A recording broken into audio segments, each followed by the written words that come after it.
I am so excited to share this interview I did with Brenda Manley of Brenda Manley Designs. She is an art licensing agent, and we talked about all things art licensing. We discussed what are the most important icons you have to have in every Christmas design. We discussed when you need a lawyer for your art licensing contracts. Of course, she talked about what she looks for in artists when she thinks about signing them to her agency and how her agency works behind the scenes, which is very different from my experience with my agent. So it's really, really interesting. There's all kinds of great information in this interview, and I hope you enjoy it. I am so excited to welcome Brenda of Brenda Manley Designs here today to talk to me. Brenda runs an art agency called Brenda Manley Designs, who licenses and sells artwork. And I've been a big fan of her artists and her agency since she started. And I have talked to her at Surtex a couple times, and just lovely. So I'm really excited to learn not just about her agency, because I have a feeling it's very different from my agency, which is Jewel Branding, but also her insights into the licensing world. So welcome, Brenda. Hi, thank you so much for having me. This is an honor. Oh, thank you. This is so much fun. I love to talk to people about the business in general. Before we dig in, can you give me a little background as to how you got started in this business and with your agency? Absolutely. Thank you for asking. So I was a buyer. I worked at my former employer. They were a tabletop and party goods manufacturer. So I was a buyer. I worked there for 16 years. So I was probably a buyer for about 10. And so I went to Surtex. I mean, the very first time I walked into the convention center and saw all that artwork, I was floored. I was just like, I knew I was supposed to be there. So it was amazing. It was absolutely amazing. So I was a buyer for a long time, and actually a lot of I don't think competitors is the right word, but the other agents and the other artists, I bought from them and I talked with them, and actually some of them helped me in the transition. So I mean, it was a pretty scary jump going from a full-time, comfortable with benefits and insurance and 401k, great income, to moving out on my own. So, but it was worth it. It was worth it. Every penny of it was worth it.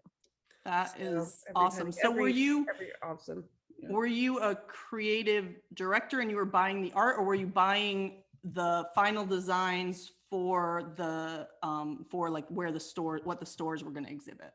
So I was a design manager, and what I did there is I put together trends for whatever we were working on. So I did a lot of trend research, and I would send it out to outside artists, and they would submit, and then I would present to marketing, and that's how it went. So I would go to print source, Surtex, and there wasn't a blueprint back then, but anyway. What was the other one? There was something else, though, I feel like, that there was in that building across from Print Source. Print Source? Was it Print Source? I feel like there was another one too, but anyways, yeah. Surtex. I can't remember. So anyway, I would be a buyer. So I mean, even back then we did a lot of licensing. And then during the process, when we merged with another company, the other company's business model was to purchase artwork. So at my company, we turned the table, and it was a much better bottom line for the company, but not as great for the artists. So, but I mean, the artist needs, there's many different artists who work in different ways, and there's still licensing that goes on over there. And there's still great licensing deals out, but there's definitely been a shift in the market since, when I first started, which was 16 years ago, or no, excuse me, longer than that, 20 some years ago. Awesome. So so I did party, I designed a lot of party paper, and I have done home textiles. So that is so interesting that our backgrounds overlap in that way. And yes, I definitely was at Surtex before I was an artist working in-house, but seeing all that work is so amazing. It's wonderful. But I understand your point about the differences between licensing and buying outright. And I think that it really does. I also think there's a really big difference between people who have worked in-house and kind of have seen the behind the scenes and why companies do it that way. And it's not all malicious, like you said, it benefited their bottom line, but it's also not always bottom line. It can be, there's other reasons why buying outright is just a simpler way for companies to operate. But as you point out, that's not always beneficial for the artist. Well, but it's licensing is not always the golden nugget either, Exactly. because it Agreed. depends on volume, wholesale price, royalty rate, Agreed. I think for independent artists, regardless of what their final, volume and what they actually get paid, I think there's this dream of holding your own copyright and keeping it so that you can sell it over and over again. And it's like, I don't know that how often do you really sell it over and over again? I license work, and I have some things that have been licensed multiple times. I have some like star collections, let's say, but then I have those things that aren't touched. So it's next question I have for you is that I think, people ask me all the time about working with an agent. And I can obviously I've been working with Jewel for about 8 years. So I can obviously give my input on that. But agencies vary so differently. There are so many different ways to work with an agent. Some things, everyone does it differently. So what I want to know is, how does it work in your agency? If I was to sign up tomorrow, you sign me as an artist, what is kind of the onboarding? What should I expect working with Brenda Manley? Okay, that's a great question. There's many, many things. So I think it's I don't know that it's kind of in the industry secret. Many agencies do this. There's an annual fee, and then I'm a 60-40 split. Okay. So the artist gets the 60 and I get the 40. But with that, I exhibit pre-pandemic, I exhibited at 3 to 5 shows a year. I would travel to see clients in between shows, and also I would take out advertising. So there's a lot that goes into it. And then I asked the artist to come up with approximately 12 designs a month, and life happens. So sometimes some months are shorter and some months are more. And we have weekly meetings. We meet every Monday. Even if some of the meetings are super short, some of the meetings have a lot of information. Some of them we just go over artwork and do constructive criticism to help the other artists. I mean, it's full transparency with me. We have a Facebook group that I have everyone communicate. So like if I'm not available, if somebody has a question, they can ask each other things, and so it's full transparency with me. The artist knows where their artwork is going. They have some communication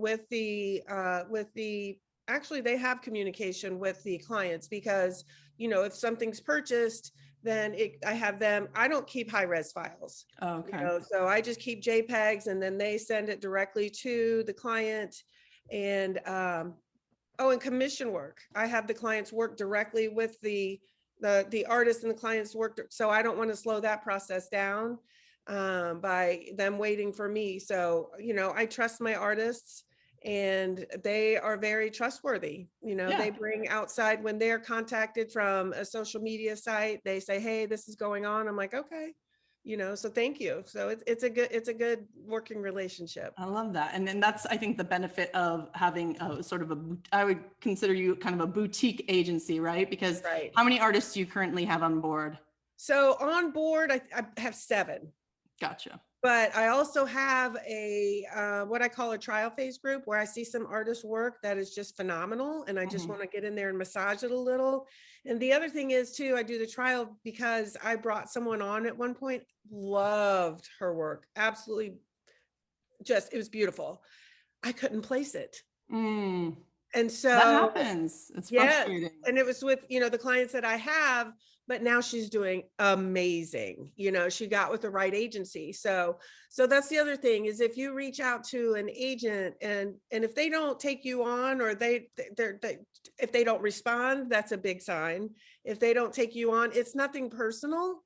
It just means that maybe their client work, their client selection, their client group doesn't line up with your art style. Type of art, so, Yeah. exactly.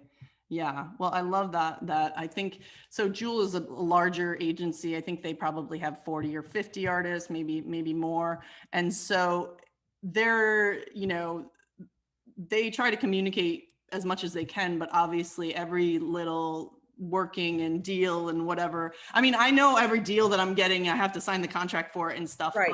but every time it gets shown or something like that, it's not like I get a notification. They have a website where I can sign in and see all that information. And I can see which of my art might be like under presentation, being presented or something like that. But as far as like all the details, that is not something that I get because of the volume of stuff that's going on over there. So Right. gotcha. That is cool. So this sort of rolls into the next question, which is what do you look for when you're reviewing an artist to potentially sign? Instagram. I can go, Instagram is today's portfolio. Exactly. I I agree. am looking for versatility within a style, I love that within one. a signature look. Not that doesn't always have to be true though, because I have one artist who is amazing. And if I put all of her artwork out in front of you, you would be like, what? This person, no, this is not the same person. But then I have some artists where it's like you can definitely see their art right away, who it is. So so what I look for is versatility within a style or multiple styles. Hand lettering is Still so huge. oh gosh, it is. I mean, I'll take some artists on if their work is strong enough without hand lettering, but if an artist can offer hand lettering along with some amazing artwork. I mean, today everything seems to be hand painted, because it does, the economy and everything plays into trends, because there was for a long time, it was when all the computers were new, it was Very all vectory. yes, yes, very crisp and very clean. But now, now everything is, even if you're in Illustrator making a circle, it's not a circle, it's a wonky circle. Agreed. So there should be some character in your line work. Yes. So yeah. I And I also look for well, and I can't see it. Well, sometimes I can see it's clean work, technical work. So if I see sloppy work where the pattern has that line through it, or if the overall pattern has holes or gaps or valleys or, some undesirable, or if they make too many faces, do you know what I mean? When the pattern, you can kind of see an eye or Oh. Oh, okay, I got you. Yeah. the unintended, because it's on the job learning when I had clients come up and sit down and they're like, no, there's a face there. And I'm like, huh? I have definitely in all my years, Brenda. Now I've not heard faces. I've heard once or twice maybe people saying like, doesn't that look like this? But I have not heard it as kind of like a catch-all for that's Yeah, so if you have a damask pattern and you've got two, filled in leaves, things. and then if Yeah. there's a flourish, and then it can look like a mustache and two eyes, Oh my so goodness. I love yeah, that. That's funny. So yeah, so looking for that technical skill as far as repeat technical. and Mhm, gotcha. yes, yeah. I love that. And concept work too, because everyone can do a bouquet of flowers, but it's like, is there a concept behind it? Like, I mean, so if there's a sweetly painted nature scene, can it be a play on words, like for a greeting card, oh, thank you for your sweet nature, so if there's a concept behind the art, because I mean, I can make beautiful art, right? But if there is some meaning or some play on words or some kind of concept behind it, that's even better. That's a bonus. That's a Yeah. bonus. And is there a certain number of when you meet or when an artist presents to you or whatever, emails you and submits, do you want to see a certain amount in their portfolio? Is it like if they don't have 50 pieces or if they don't have whatever, then it's a no? Or is it just like it's just the quality of what you got? I go more for quality Yeah. versus quantity, because again, I mean, I can work with an artist if I see enough in 3 pieces that I know I can place it for them, then I'll work with them. That's that trial phase, Mm. right? So now if someone is going to exhibit at a show for the first time, that's when you want to have a certain quantity. Definitely. So Yeah, that makes sense, because you have to be able to show a lot of stuff. So yes, of course. All right. Well, that sounds good. I love all that. I think those are all really important things to consider. And you're so right about I mean, I'm an illustrator artist, but it's wonky, right? And when I see that really rigid shapes and clearly vector, it's true that was something that was popular 15 years ago, and it's not there now. And hand painting is beautiful. I personally am not a talented hand painter, but anything I can do to make to give some personality and give some character to my illustrator patterns, textures, and whatever, and having it sort of be hand drawn in Procreate and then moved into Illustrator, that's an important aspect of my work. absolutely, absolutely. And there's one artist I just started working with in the trial phase. When I looked at her work, I thought it was all hand painted. And then she said, no, it's all Procreate and Photoshop. And so I've had one person fool you. Like, yes. I know Procreate is an amazing, I mean, Procreate, the brushes they have, it's like when I first got it, I was like doing the acrylic brushes and stuff, and I was like, this is incredible. Like, it's amazing. Right. So yeah. So if someone possesses talent, concept work, and then the technical skill where they can put everything together. I mean, I've even had artists who were all traditionally trained, and their art was, hand painted or hand illustrated, and it was beautiful, but she didn't have the technical skills. I'm like, I would bring you on right now if you knew how to take it from your drawing table and put it digital, but she didn't. So yeah, that's tough. You have to be able to, at the very least, scan it and or pay a graphic designer. Yeah, exactly. That's for sure. Yeah, if you can't. Yeah.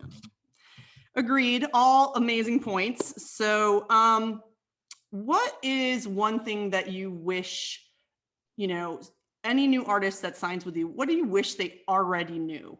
It takes a long time. Yes. It's just like I think you alluded to that before. I try to remind them, it's a marathon, not a sprint.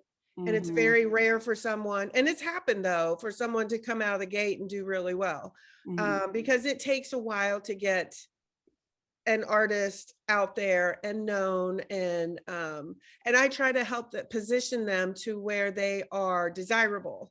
And I'll have certain clients in mind. I'm like, this work would go great there. Can you do XYZ? And one thing for artists to consider is that Christmas pretty much sells year round. Right. And I would say that is like the majority of our sales / licensing. So you really can't go wrong with holiday. And I would recommend, and this is what I tell my artists all the time, go ahead and create your Christmas or your holiday. Do it in the colorways that you want, because there are some trendy colorways that are slowly creeping into and taking up some of the traditional space. But please always give me a red and green version. Yes, that's so true. It is, because as much as you want to do something fun, and I do always want to do something fun, you have to have that red and green. So good point. And I encourage them to explore it in that colorway, because, I don't ever want to nip someone's creativity either. But the other thing to keep in mind is that there's kind of like a circle, an inner circle of icons. It's always a Santa, a snowman, a wreath, a Christmas tree, and then woodland animals. And then those are kind of like the core. And then if you want to develop around them with some stockings or some cardinals or some greenery, or mistletoe and greenery go in that core group. But yes. So while I'm not saying you have to do those icons, it's good to anchor your work at least on 1 or 3 of those main icons. So I like that. Yeah. And building a collection. Yeah. I don't do a lot of snowmen, but snowmen is, that was like one of the first things I heard when I got into licensing and was talking with different agents before I signed with Jewel. And I remember one agent was like, I want to see snowman cards, like do some snowman cards and come back to me. And it's like, that's the thing. So I was like, all right, let's do it. Yes. Yeah. Yeah, that's so funny. Well, and then, but on that point, so this goes back to when I was a design manager at my former employer. It was amazing to see, I'd submit trends to everyone, and it was amazing to see the artists who it was their niche. Is it niche or niche? It was their niche, and their artwork was amazing. But then some artists, it was out of their area of expertise, and you could see that it didn't quite work. It was a little clunky. So I always try to suggest, go with what motivates you, go with what your vision is. Mhm. And then if we can work it into this, then that's a bonus. But it's a delicate balance. It always is, because I mean, you have to do with what's within your wheelhouse. If you don't have because if someone says a Christmas tree and you've got an idea of a Christmas tree right away, boom. But if you don't, or if you're forcing it, sometimes it's better to kind of leave that and go back to your wheelhouse too. Right, right, totally. Especially, I think that's helpful for, international artists who might not celebrate Christmas in the traditional, very commercial way that America does, right? If you're, coming from a different country, you might be like looking up references for what the supposed Santa is, right? So if that's not for you, you obviously have to go with what your strong suits are. So And I love it when a Brit sells her 4th of July artwork. That happened a couple times. Yeah, So, I know. Well, anyway. it's, we're pretty predictable over here, aren't we? Right. So you actually mentioned this a little bit earlier when you were talking about what it's like to work in your studio or work as an artist for you, that you do weekly meetings. And I love that. I think that is such a great, sort of community builder and whatever. What prompted you to start that? Because artists, inevitably, I was answering each artist's question one off. And Yep. so I just decided to, in the beginning, it was hard because I had so many artists in so many different time zones and I was trying to accommodate everyone. But finally, I just got to the point where it's like, okay, this is what it's going to be. If you can make it, great. If you can't, here's some. And then I post all the meeting notes too for everyone. Okay. And then, but yeah, I mean, it's just more of a communication tool. Yeah. It's really because, a lot of times people would say, oh, I didn't hear that, or I didn't get that. So we have Zoom discussions, and even before Zoom, we did Skype, and then I had meeting notes. So just so, when people would start to work and if they had a question and if I wasn't available. But this also goes back to like when I was a teacher, the students would come in and I would give them the assignment and they have everything. And then, ultimately they have questions and I'm the same way. I just want to go right back to the person and ask, but, now I try to encourage people to go reference the materials that are provided. Right. So, I might have answered that question. And it's like, yeah. read it again. You can get there. Yeah. I get that. I mean, and I'll answer their questions. I'm not trying to not, yeah, but but to save you time. So are you a one-woman show, one-woman dynamo, or do you have like assistants or anything like that? I have people that help. Right. Okay. I have an amazing. You definitely you're very busy either way, but definitely without some help, it would be like, I don't have time to answer all of this right now. So I have an amazing associate. Her background was a librarian. And she wanted to get into surface design, and we had she lives locally, and we had an initial consult, and I was like, and it's just one of those things for like 2 weeks. It was on my mind. It was like, she has the interest. She calls herself a stationery addict, and anyway, she runs my the tracking system. Anytime something gets sold or licensed, I give her all the information and she finds the artwork where I have the digital asset management. And she is so solid. Like, she's so solid, it annoys me because in a good way, because she's so detail oriented, and not as much as she is. Yeah. And she keeps, she'll just like, hey, where's this, hey, where's that, and I'm, and in my mind I know it's a low priority, or we don't need that date because it's a, blah blah blah, but she's so technical and so detail oriented, it's wonderful. Yeah, And it that helps. sounds great. Yes. And I think that's something that it's stuff like that that leads artists to want an agent, for having that management of contracts and management of the paperwork and all making sure everything is up to snuff, all that kind of like digital data type stuff. Right. That's where an agent is super useful. I mean, it really depends on the artist. If they are capable and can do, not that they would like it, but if they can do the contracts and if they can do the accounting. Oh, I also hire that out. Whew. And they are wonderful too, because they're like, hey, where's this royalty report? I'm like, let me find out, and so anyway, so accounting and digital asset management, and then occasionally I get some help with my Instagram, Awesome. doing the daily post, which I'm a little behind on, but anyway, there was something else in there, but yes, I do get help. I I do love get that. help. I I love know there that. was something Is else. there anything, so maybe those are some of the things I was going to ask, if there, besides sort of having the weekly meeting, is there anything that you've done in your business with your agency that you feel like has made a really big difference in how you've, built your business or, done some things? Yes. And this is one of the things I love the most about this community of surface design is I network with the other agents. Yes, that's And we talk a lot, like with Julie and with, different agencies. And that's how I learned how to approach, because in the beginning I was 50-50 with the artist, and no annual fee.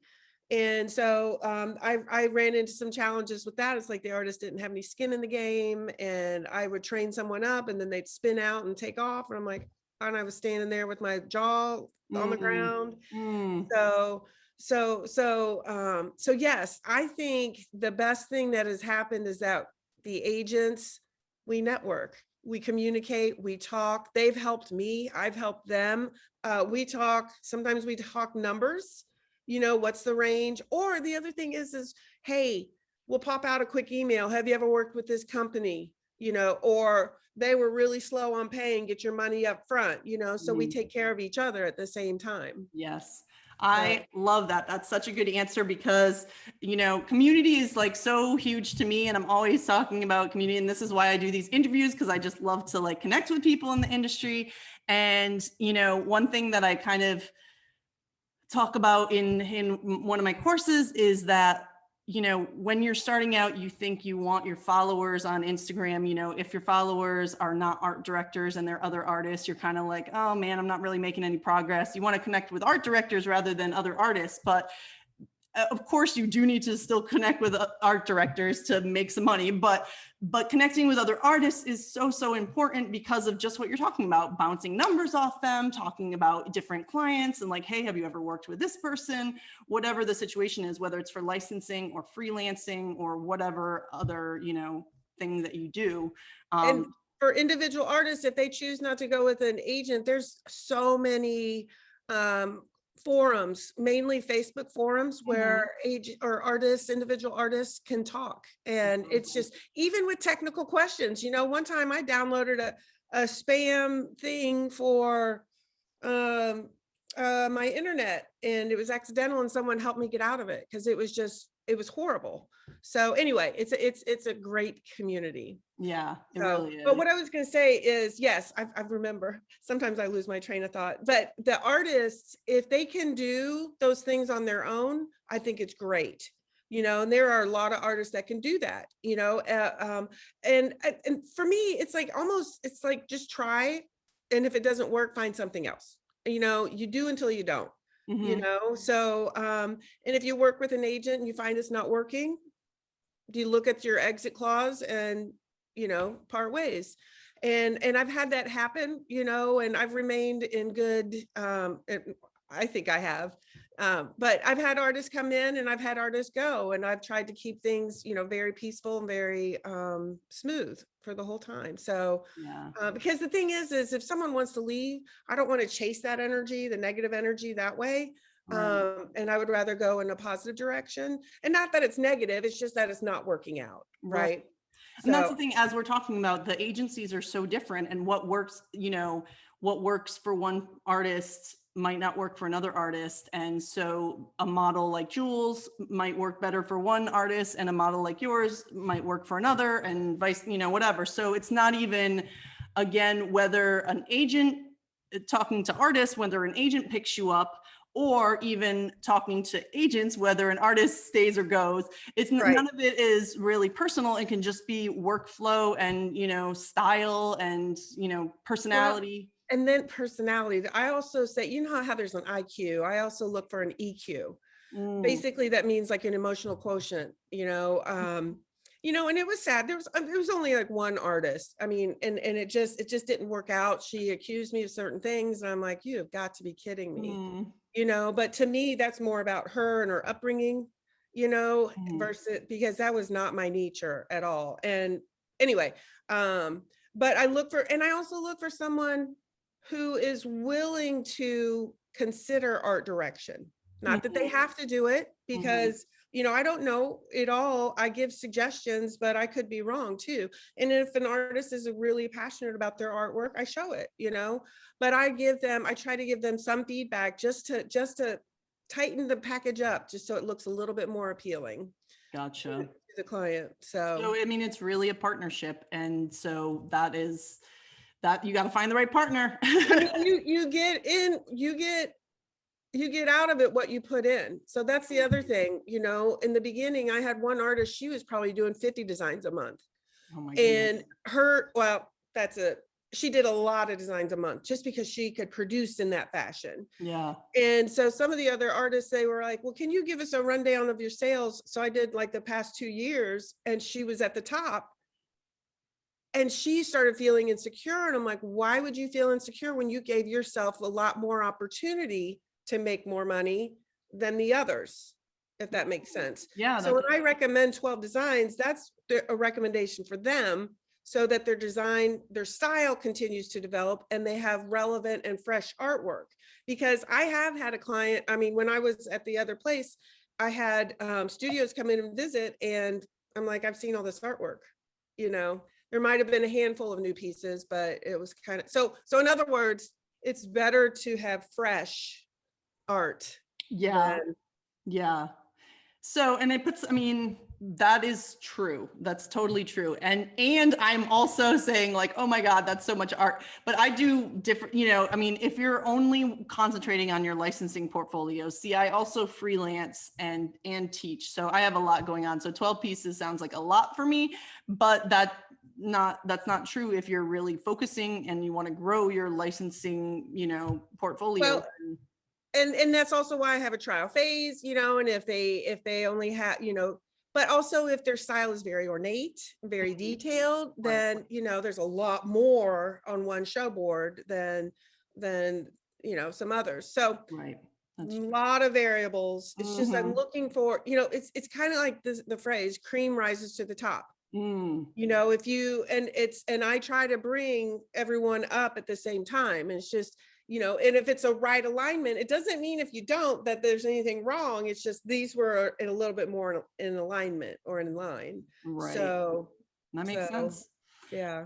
Um, so, well, we are sort of talking about this already, but what advice do you have for people who can't decide if it makes the most sense? They're just getting into the industry, or maybe they've been in for a couple years and haven't gotten a huge client roster or whatever.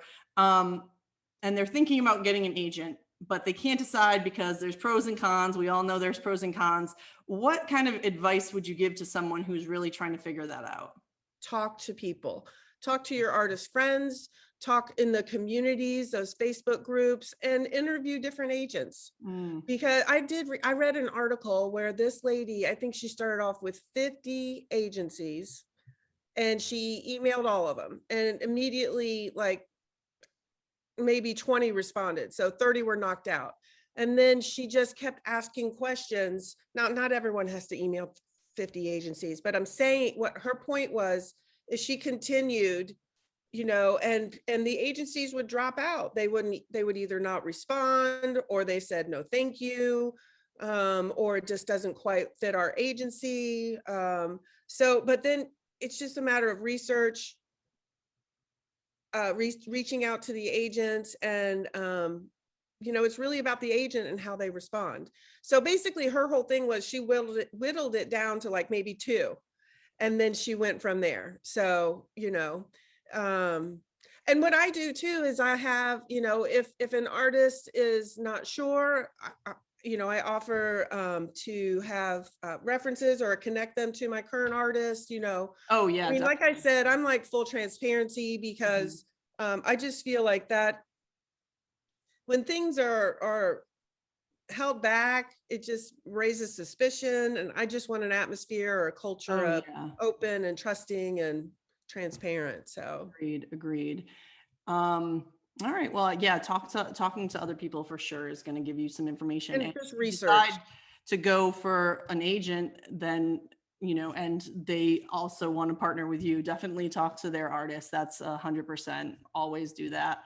You got to do your due diligence Mhm. to get And look at the exit clause. There should always be an exit clause, and if they're going to hold your artwork, and that it can usually be negotiable, Mhm. but just if make sure your exit clause is something that you can handle. Yeah, definitely. I would recommend, a lot of times when we're doing our solo careers as artists, all the things that are legal that like, oh, you should get a lawyer for this. We can't always afford that situation. But the time that I did hire a lawyer was before I signed my contract with Jewel, because that's a big one. If you're getting in with an agent, have an actual lawyer look at it, and, and preferably one that understands licensing and all that kind of stuff. Because that's worth the investment of their time or whatever, because it's your future, it's your artwork and it's your future. So you want to make sure everything's on the up and up, Exactly what you said. It's an investment. What's $200, $300 to have, I don't know what it is to have a lawyer look at it, but it's a small investment. And the same with consultations, and the other thing is, with agents, some of them offer consultations. Like I offer consultations, but I don't charge a consultation if I'm interested in working with them. Mhm. Does that make sense? Yes, right, So, right. yeah. So, but if you are new to this and you want to know more about, just any part of the business, obviously Brenda is a great resource. So Oh, absolutely. consult But with her. networking, I mean, I have one view of the industry. I would network, definitely network. So, and attend a show whenever they come back Yeah, there's and that. watch, the I give show. all my advice with a like asterisks these days Yes, of like, yes. well, when, maybe, probably. And when we do get back into shows, and when you do attend a show, if you decide to approach a studio, whether it's an individual artist or an agent, make sure that they do not have clients. And if you do approach and then a client walks up, you hightail it out, because they are there to meet with the clients. Yeah, exactly. Do business. That's good show etiquette. Yes. It definitely takes some confidence to be I know that I've walked down those aisles before and like, oh, I know that person, I want to talk to them, but I feel, like I don't want to, even if they're not with someone, even if they're just kind of hanging out or whatever, they're talking to their assistant or whatever it is, it's like it's hard to kind of put yourself out there, but that's the kind of thing you need to do. We all started there. Yeah, exactly. We all started there. And so many people have been so nice. We're a very nice industry. Most people are very welcoming. Rarely are you going to get, someone to acting rude about anything. So make a lot of mistakes, because I just feel like the people, I mean, not intentionally, but if you're putting yourself out there, then you'll learn, oh, maybe I should have done XYZ the next time. And the next time you'll know. So I encourage mistakes, because that means you're trying. And I just feel like the people who are more successful than me have made more mistakes. Right. That's very true. You could sew that on a pillow. I like that. That's great. Well, next up is my bonus questions, which I like to ask about. I'm always trying to give artists more of a, idea about what's happening in this industry, especially financially. That's very interesting to me. And I can only share so much of my own experience. I mean, I do share my own experiences, but it's always great to get another perspective. And so the questions that I have today for Brenda are around that. Um, so can you make a the basic question is, can you make a good living licensing, only licensing? If you had to kind of crunch you've seen, what your artists are making, and obviously we understand that it does take time, but is it possible to really make a full-time living licensing, or do we have to make sure we've built in a bunch of income streams? Brenda answers this question and more in the bonus clip that I have inside my Surface Pattern Boss Toolkit. So go to Surface Pattern Boss Toolkit, sign up if you're not already a member, and you'll be able to, totally free, you'll be able to sign in and see Brenda's answer to this question. So I love that. Lots of great advice. I appreciate that. I'm going to put your links to your agency, and, people can, as you said, you do one-on-one consultations. So if you have further questions for Brenda, definitely check that out. Put all that into the description. And thank you so much for joining me, Brenda. Oh my gosh, this was a treat. Thank you so much. I really appreciate it. If you love learning about surface pattern design and creative business, be sure to subscribe to this channel and follow me on Instagram at esilverdesign. Also, I would be super grateful if you shared this channel with your surface pattern friends.